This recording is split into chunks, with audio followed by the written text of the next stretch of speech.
So one thing that's quite interesting about working in a kind of small L libertarian-leaning non-profit law firm is that our friends and allies are continually shifting, and it's very interesting to see the small L libertarian spirit leaving people's bodies when they encounter something that actually they do rather want to ban. Maybe it's speech, maybe it's some kind of economic conduct that they particularly don't like. And normally these people might have, gold-plated A+ libertarian credentials. They go on great speeches about the importance of free speech, about the importance of economic liberty. But then something comes along that they just really don't morally approve of or otherwise like, and then suddenly all of that talk's kind of out the window, and then they're talking about bans and how we need to, use the coercive power of the government to prevent things from happening.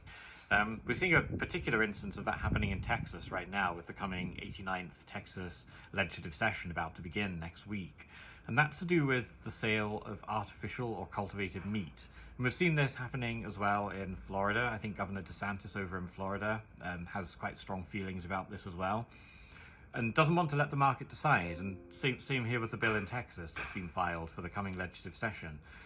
There is a bill that would actively ban the sale of any cultivated meat. It wouldn't even give consumers the choice.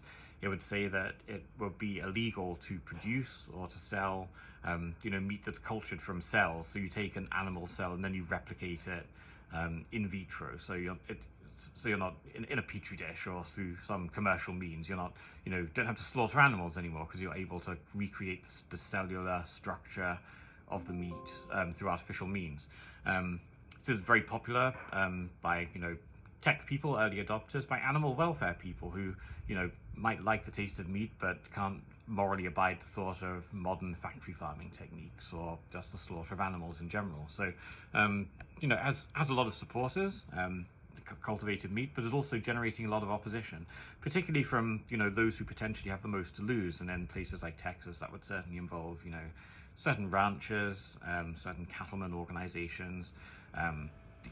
They look down the road maybe and think that if this technology matures and becomes more advanced, then people won't want their product anymore. If there's a more humane alternative, then that could, in the long run, be quite devastating for their business. But rather than just being willing to make the open case in the free market, try and persuade people of the superiority of your product, unfortunately some people, even people who are generally quite libertarian leaning and believe in small government, choose when their backs are against the wall to try and then co-opt that same government to vanquish their foes. And unfortunately we're seeing that at the moment. There is this bill that's been filed in Texas that would ban the sale of cultivated meat.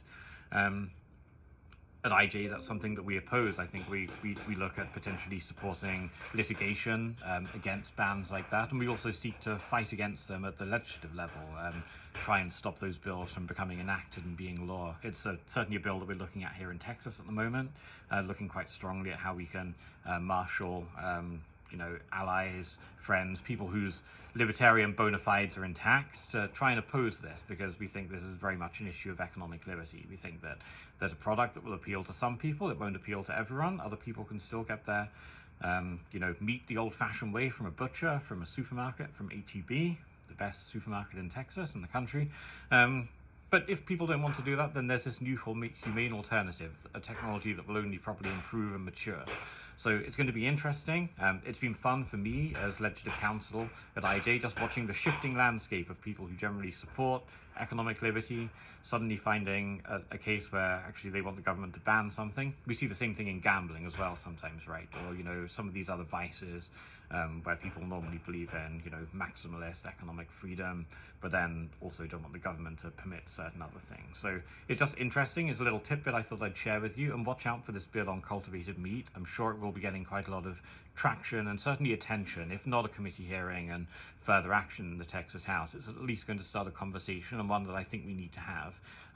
We obviously stand on the side of economic liberty in this case, and the freedom to innovate and contract and offer safe products to consumers. But other people, even some of our erstwhile allies, take a different view on that, and that's fine. We can friendly agree to disagree, but we'll certainly stand true to our principles in support of economic liberty when it comes to cultivated meat.